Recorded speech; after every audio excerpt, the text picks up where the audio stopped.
여러분 혹시 밴댕이 아세요? 밴댕이? 예, 예, 5월, 6월 돼서 강화에 가면 밴댕이가 나옵니다. 잡히기 시작하는데 밴댕이 이게 회로 무쳐 먹어도 참 맛있어요.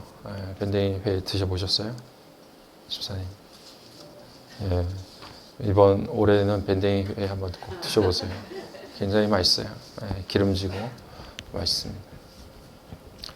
근데 밴댕이를 잡아서 이렇게 속을 열어보면 등치에 비해서 속 내장이 요만해요. 요만해. 내장이.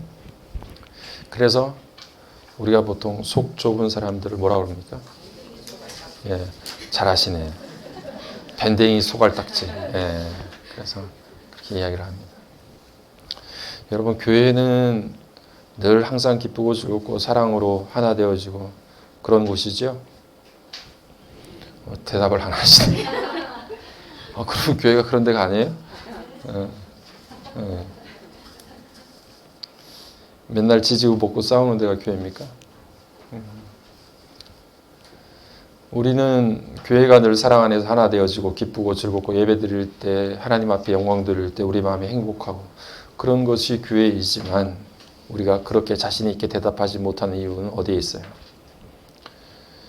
교회도 늘 사소한 것으로 다투고 싸우고 갈라지고 관계가 서먹서먹해지고 이런 것을 우리가 보아왔기 때문에 그렇게 자신 있게 대답을 못하는 거죠. 80년도에 미국에서 실제로 있었던 교회인데 텍사스주에서 교회가 굉장히 크게 성장하고 있는 교회였어요. 그렇게 크게 성장하는 교회였는데 어느 날 그 교회에 문제가 생겼습니다. 어떤 문제가 생겼냐면 그 교회 앞마당에 놀라운 일이 생겼어요. 무슨 일이냐면 그 교회 앞마당에 유전이 발견된 거예요. 실제로. 텍사스에 기름 많이 생기잖아요. 텍사스유 뭐 이런 거 여러분 많이 들어보셨죠? 그 교회 앞마당에 유전이 발견된 거예요. 얼마나 놀랍습니까? 난리가 났어요, 교회가. 교회 총회가 모였어요. 공동의회가 모여가지고 법적인 자문도 없고요. 그래가지고 총회가 모여서 이 유전에 대해서 어떻게 할 건가 이렇게 회의를 했는데 결론은 뭐냐 하면 이 유전에 대해서 유전이 발견되기 전까지 교회에 등록한 교인들의 공동재산이 된다라고 하는 게 결정이 됐어요. 유전이 발견되기 전까지 등록된 교인들에게 교회 앞마당에 숨겨진 이 유전이 공동재산이라는 거예요. 여러분 얼마나 놀랍습니까? 우리도 그 교회에 등록 교인이 됐어야 되는데 그러면 그냥 그 유전의 지분을 가지게 되는 건데 그 결정이 되니까 그 다음부터 교회가 망하기 시작했어요. 왜 그랬을까요? 유전이 교회 거고 등록된 교인들이 그 유전에 대해서 공동재산권을 가지게 됐는데 왜 교회가 망했을까요? 여러분 그 다음부터 새신자가 들어오는 것을 좋아했겠어요? 안 좋아했겠어요? 지분이 사라지니까. 저 사람이 들어오면 내가 가질 몫이 사라지는데 누가 좋아했겠어요? 그 총회가 있은 다음부터 새신자를 안 받았대요. 교회가 그것 때문에 점점점 시들시들해지더니 망하게 됐어요.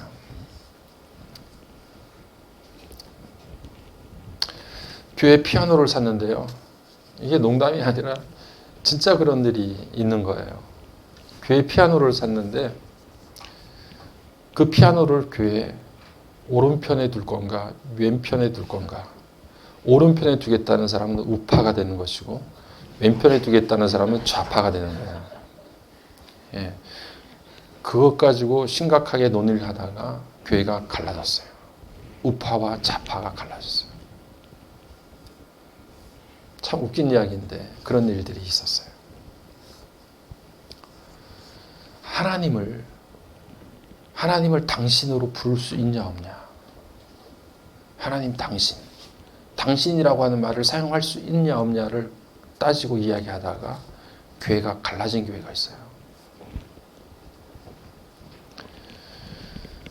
교회뿐 아니라 여러분 부부 사이도 마찬가지죠. 우리가 늘 그렇듯이 감자를 설탕에 찍어 먹어야 되냐, 소금에 찍어 먹어야 되냐. 이거 가지고 시비가 붙었다가 심각한 싸움으로 바뀌어서 실제로 이혼한 사례가 있어요. 제가 보니까 그것 때문에 이혼한 부부가 있더라고요. 안 그래도 지금 나는 신이다 때문에 난리가 났는데, 여러분 조금만 보시면 JMS 정명석이라고 하는 사람이 얼마나 놀라운 사람인가 하는 것들을 알게 됩니다. 정명석을 비롯해서 기독교 이단들이 줄줄이 이렇게 방영이 되고 있는데, 그것을 가지고 또 한 방송사에서 1시간짜리 분량으로 특집을 다루게 됐어요. 근데 그것을 보니까 정말 낯이 뜨거워서 도저히 고개를 들 수가 없더라고요. 그런 단체가 우리 정통교회가 아니라 이단임에도 불구하고, 잘못된 이단임에도 불구하고 하나님을 들먹거리니까 신앙의 이야기를 하고 교회 이야기를 해대면서 그런 일을 하니까 괜히 우리가 다 얼굴이 뜨거워져가지고 더 이상 이야기할 수가 없는 거예요. 방송에서조차 이야기할 수 없는 그런 이야기들을 서슴없이 내뱉으면서 교인들을 우롱하고 농락하고, 그런 모습들이 보면 왜 교회만 이렇게 이단들이 많아요? 이춘자 성도님, 절에는 그런 사람들이 없나요?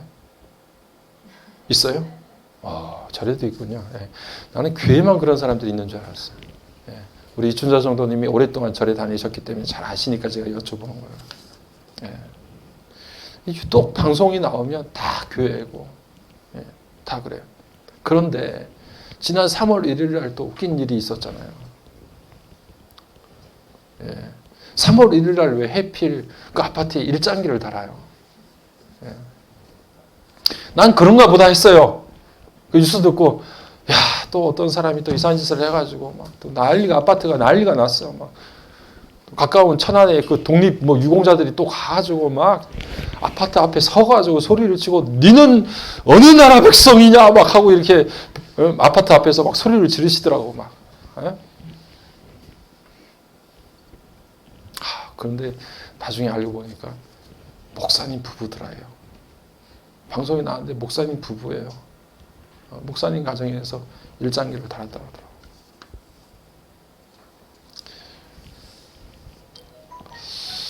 아마 나중에 또 그 소녀상 앞에도 일장기를 들고 나타나셨는데, 의도는 두 나라 우호 속에 관계가 발전됐으면 좋겠다, 이런 이야기를 하시면서 내가 일장기를 걸었는데 일확사타가 됐다고 막 그렇게 이야기를 하시더래요.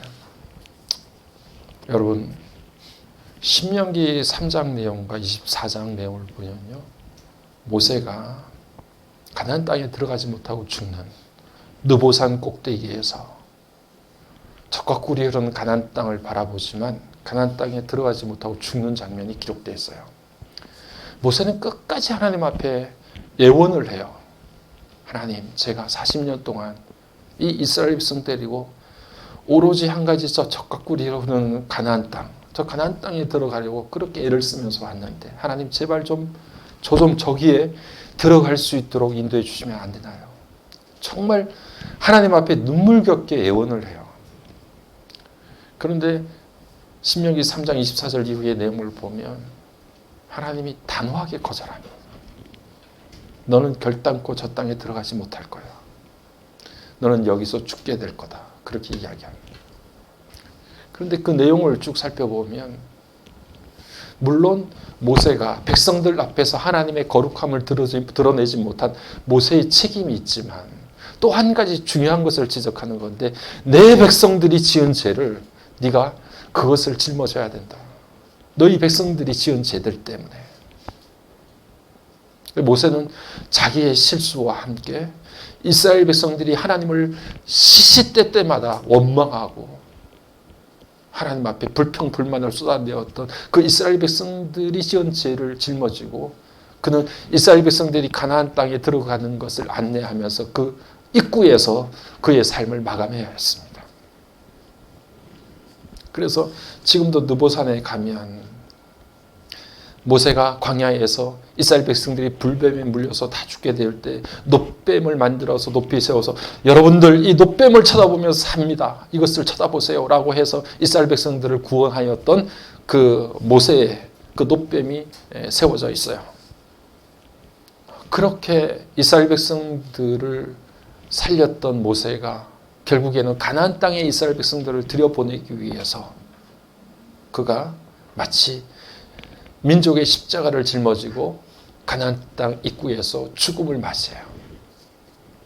여러분, 이게 지도자예요. 이게 지도자예요. 한국 교회를 지금까지 이렇게 살펴보면 죄송한 말입니다만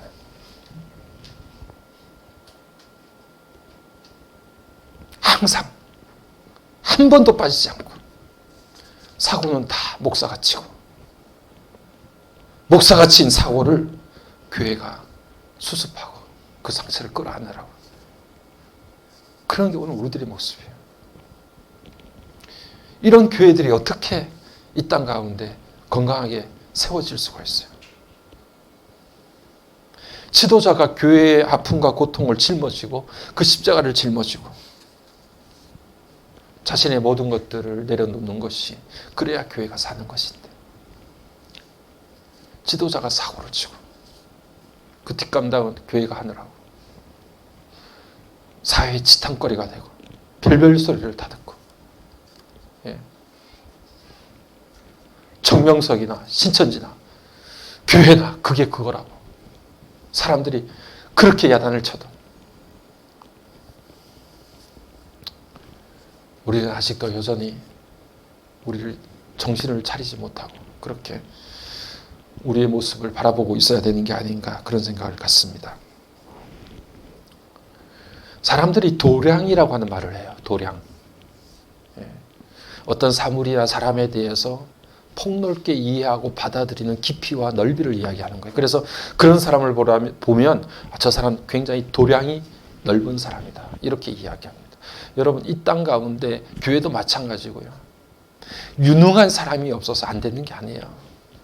말 잘하고 똑똑하고 유능한 사람들 얼마나 많은지 몰라요. 우리 아이들 얼마나 똑똑합니까? 이전에 우리 세대, 우리 부모님들의 세대에 비하면 요즘 아이들이 얼마나 똑똑해요. 다 뒤지면 나오니까. 너무 말도 잘하고 너무 영악하고 너무 똑똑해요. 이 시대가 똑똑하고 영리한 사람들이 없어서 문제가 해결되지 않는 게 아닙니다. 교회가 그런 게 아니에요. 곰곰이 생각해 보면 도량이 넓으신 어른들이 없는 거예요. 도량이 넓은 사람이 없는 거예요. 받아줄 만한 폭과 깊이를 가진 가슴이 없는 거예요. 여러분 자세히 한번 보세요. 사람들이 항상 재능이 있고 유능한 사람들 곁에 모이는 게 아니에요. 일시적으로는 그럴 수 있어요. 재능이 있고 말 잘하고 하는 사람들, 그런 지도자 앞에 사람들이 항상 있는 게 아니에요. 일시적으로는 그럴 수 있어요. 그런데 시간이 지나면 저 사람은 너무 똑똑하고 너무 재능이 많고 너무 능력이 많은데 도량이 되지 않아. 그러면서 사람이 떠나요. 좀 부족하고 연약하고 약하더라도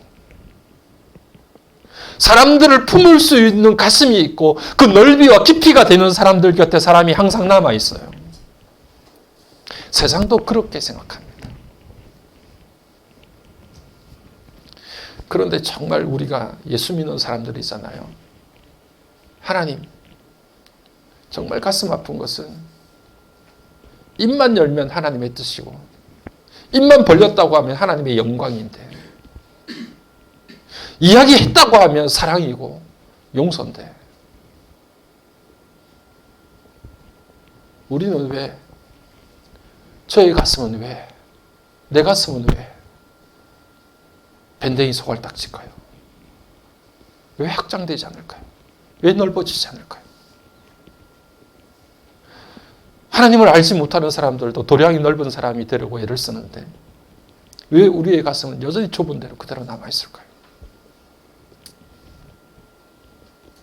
바울 사도가 지금 고린도 교회를 향해서 보낸 편지를 우리가 생각하고 살피고 있는데 계속해서 우리가 바울의 이야기를 한 주 한 주 점검하고 나아가면서 바울은 어떻게 그렇게 고린도 교회를 향해서 뜨거운 마음을 간직할 수 있었을까?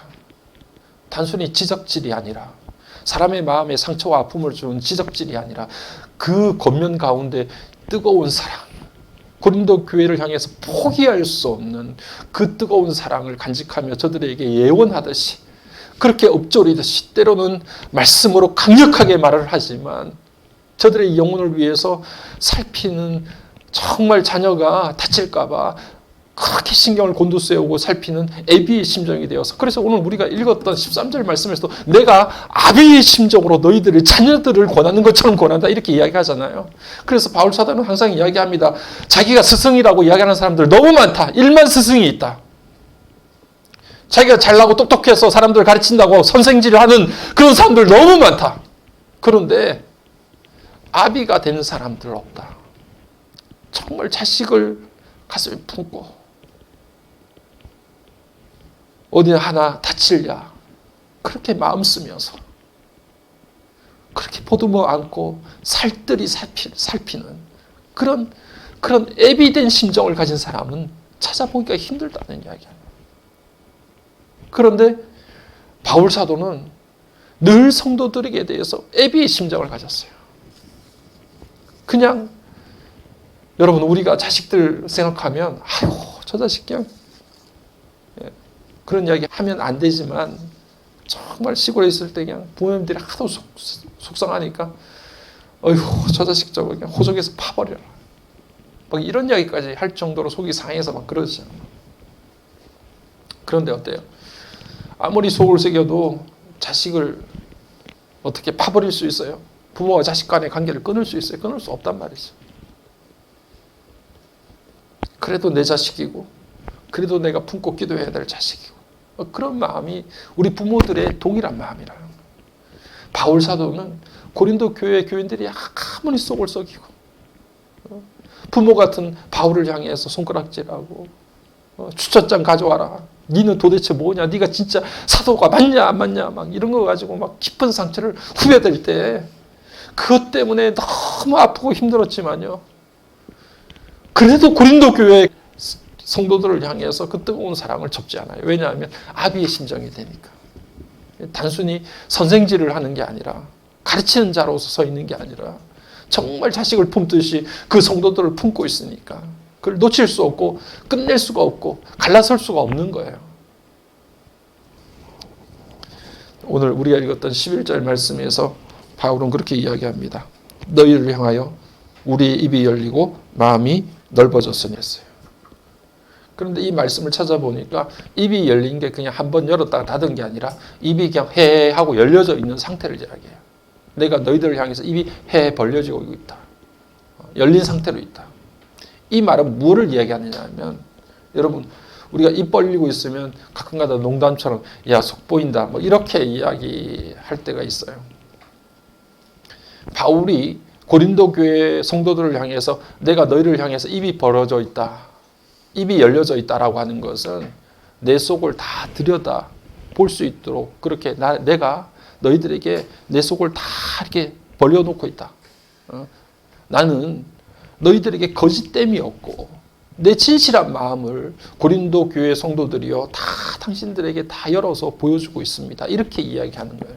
여러분 우리가 이미 5장 11절에 하나님께서 우리의 모든 것을 아시는 것을 바울이 내 자신이 하나님께 알려진 바 되었다 그렇게 이야기하는 대목을 우리가 함께 살폈었어요. 우리 자신은 아무리 해도 하나님께 감출 수가 없어요.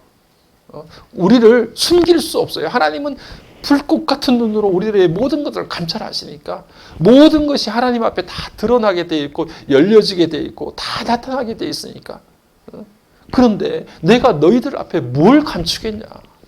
나는 너희들을 향해서 입을 열고 있다. 내 속을 다 훤히 볼 수 있도록 그렇게 만들고 있고 나는 어느 것 하나 감추거나 덮거나 왜곡하거나 그리고 내 속셈이 있거나 그렇지 않다라고 하는 것을 바울이 지금 이야기하는 거예요.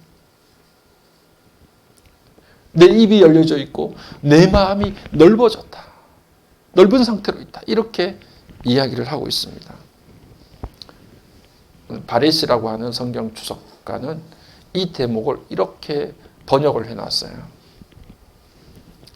내 마음속에 여러분들이 거할 수 있는 공간은 아주 넓다랐습니다. 어서 오셔서 내 마음속에 머물러 주세요. 바울이 이렇게 이야기하는 것과 마찬가지라는 거예요. 내 마음속에 여러분들이 머물 수 있는 공간은 너무 넓고 활짝 열려 있습니다. 언제라도 들어오셔서 내 마음속에 머물러 주세요. 바울이 지금 고린도 교회를 향해서 내 입이 열려 있고 내 마음이 넓어졌다라고 하는 이야기가 그런 의미라는 거예요. 여러분, 이런 마음을 바울이 가지고 있었어요. 자기를 향해서 비난하고 화살을 쏘고 마음에 상처를 주고 아픔을 주었던 고린도 교회의 성도들을 향해서 바울이 그렇게 이야기하는 거예요. 언제라도 내 마음속으로 들어오세요. 나는 당신들이 머물 수 있는 마음의 공간을 언제나 넓게 활짝 열고 준비하고 있습니다. 우리가 솔로몬에 대해서 잘 아는데 열왕기상 4장 29절 말씀을 보면 하나님께서 솔로몬에게 주셨던 것이 지혜와 총명뿐 아니었어요. 여러분 성경을 보시면 하나님께서 솔로몬에게 넓은 마음을 주셨다. 그렇게 기록하고 있어요. 정말 솔로몬은 넓은 마음, 넓은 신앙을 가지고 있어서 그 하나님 앞에 그렇게 기도하고 간구하면서 하나님께서 내게 무엇 해주기를 원하느냐 이렇게 물어보셨을 때 자기를 위해서 부도, 지식도 구하지 않았고요. 오로지 백성들을 잘 다스리고 백성들을 잘 재판할 수 있는 지혜와 총명을 구했던 거예요. 그 가운데 함께 넓은 마음을 구했어요. 우리가 이야기하는 오픈 마인드예요. 누군가를 이해하고 받아들이고 용납할 수 있는 마음. 정말 밴댕이 송알딱지가 돼서 누구 하나 거할 수 없는 좁은 마음이 아니라 모든 사람들이 그 안에 머물 수 있고 그 사람들을 품어낼 수 있는 넓은 마음이 솔로몬에게 허락되었던 거예요. 고린도 교회는 우리는 잘 압니다. 335 분열되었던 교회가 고린도 교회잖아요. 우리가 아는 것만 하더라도 개바파다, 아볼로파다, 그리스도파다, 바울파다 해가지고 각자 말도 안 되는 이런 분파들이 생겨나서 서로가 갈등을 느끼고 아픔을 느끼고 분열되어져서 그렇게 싸우던 교회가 고린도 교회잖아요. 서로의 마음속에 서로를 받아들일 만한 공간이 없는 거예요. 누가 머물 수 있는 공간이 없는 거예요. 우리가 말씀을 이미 살펴보았듯이 바울의 정체성은 내가 스스로 내 생각과 내 판단대로 일하는 사람이 아니라 오늘 우리 홍 집사님이 기도하셨듯이 하나님과 일하는 사람, 그것이 바울의 정체성이에요. 사역의 기초예요. 나는 내가 일하는 것이 아니라 그리스도의 종으로 하나님과 함께 일하는 사람, 나 같은 사람을 하나님의 일꾼으로 불러주셔서 하나님과 함께 동역할 수 있는 동역자, 나와 함께 일하는 사람입니다 라고 소개할 만한 그런 분으로 하나님께서 내 곁에 함께 계신다는 사실이 너무 놀라운 거예요. 그것이 언제라도 바울의 마음속에는 은혜와 사랑으로 가슴속에 와닿는 거예요. 이런 은혜가 없었다고 하면, 이런 하나님의 사랑이 없었다고 하면 어떻게 내가 하나님과 함께 일하는 자로 살아갈 수 있겠는가. 그러니까 사역하면서 형식적으로 딱딱해지고 논리 따지고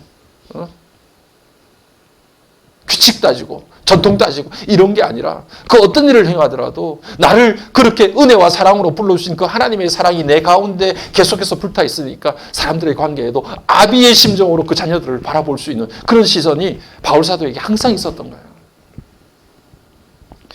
여러분 12절 말씀 다시 한번 읽어봅시다. 12절 시작. 우리 안에서 좁아진 것이 아니라 너희 심정에서 좁아진 것이라. 내 안에는 그런 하나님의 은혜와 사랑이 항상 함께하기 때문에 너희들을 내가 다른 색안경을 끼고 보지 않는다. 여전히 하나님의 백성으로서 내가 품어야 될 귀중한 영혼으로서 내가 너희들을 바라보고 있는데, 그러니 내 마음이 좁아진 것이 아니라 너희가 너희 마음 안에서 스스로 좁아진 것이다. 여러분, 우리가 분명하게 기억해야 돼요. 정말 제대로 하나님 만나고 복음 안에 머물게 되면 도량이 넓어질 수밖에 없어. 마음이 넓어질 수밖에 없고 우리의 심령에 사람들을 품을 수 있는 폭이 생길 수밖에 없어요. 정말 우리가 복음 안에 머물게 되고 주님의 사랑을 느끼게 되고 하나님과 정확하게 만남을 이루게 되면 우리가 그렇게 하려고 하지 않아도 반드시 우리의 심령 가운데 우리의 영혼의 폭이 확장될 수밖에 없어요. 누군가를 품어낼 수밖에 없어요. 비록 그가 나에게 상처를 주고 아픔을 주고 고통을 주고 곤란하게 만들고 불편하게 만들지라도 그를 하나님의 사랑 안에서 간절히 바울처럼 고린도 교회 교인들을 향해서 이렇게 기도하는 마음으로 그들을 살피고 기도하고 간구하고 염려하듯이 우리가 그렇게 될 수밖에 없다는 거예요.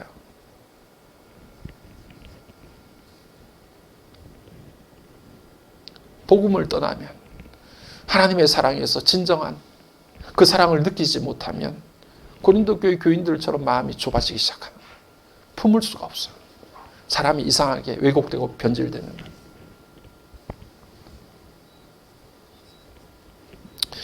우리 마지막 13절 말씀도 다시 한번 읽어봅시다. 시작. 내가 자녀에게 말하듯 하노니 보답하는 것으로 너희도 마음을 넓히라.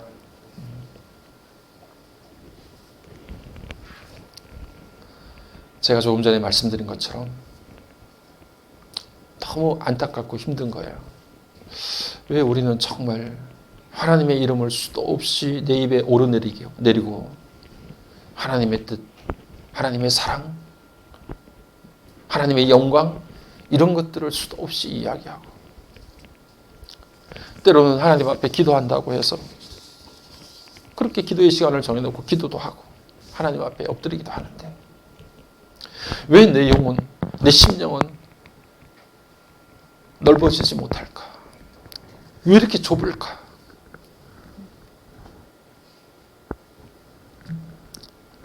여러분, 기도한다는 것이 무엇입니까?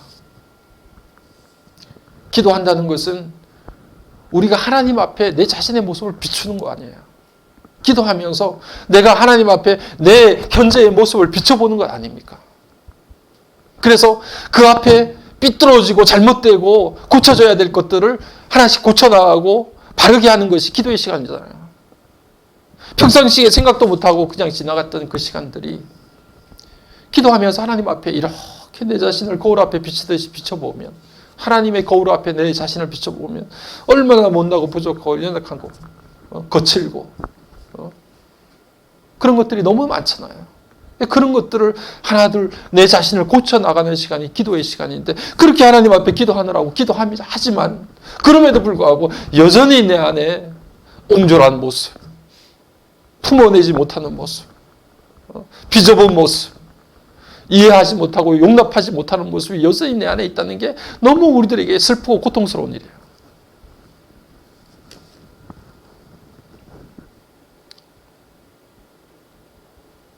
바울에게도 그렇지만 우리의 힘으로는 우리의 마음을, 우리의 영혼을 확장시키거나 넓게 만드는, 우리의 마음을 넓게 만드는 일들이 너무 힘들고 어려워요.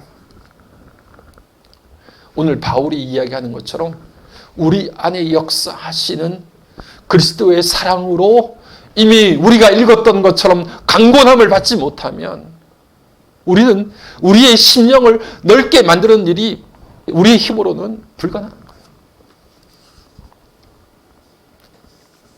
우리 같이 한번 읽어봅시다. 고린도후서 5장 14절 15절 말씀을 우리 앞을 보면서 함께 같이 한번 읽어보겠습니다. 그리스도의 사랑이 우리를 강권하시는도다. 우리가 생각하건대 한 사람이 모든 사람을 대신하여 죽었은즉 모든 사람이 죽은 것이라. 그가 모든 사람을 대신하여 죽으심은 살아있는 자들로 하여금 다시는 그를 자신을 위하여 사랑에 부딪힐 수 있도록 인도해 주셔서 그분의 인도하심을 받을 수 있도록 인도하여 주셔서 정말 모나고 옹졸한 우리의 심령이 주님 앞에 새롭게 열려지는 귀한 역사, 우리의 입이 열리고 우리의 마음이 넓어지는 역사가 일어날 수 있도록 하나님 붙잡아 주옵소서. 함께 기도할 수 있는 귀한 시간 되기를 주의 이름으로 간절히 축복합니다.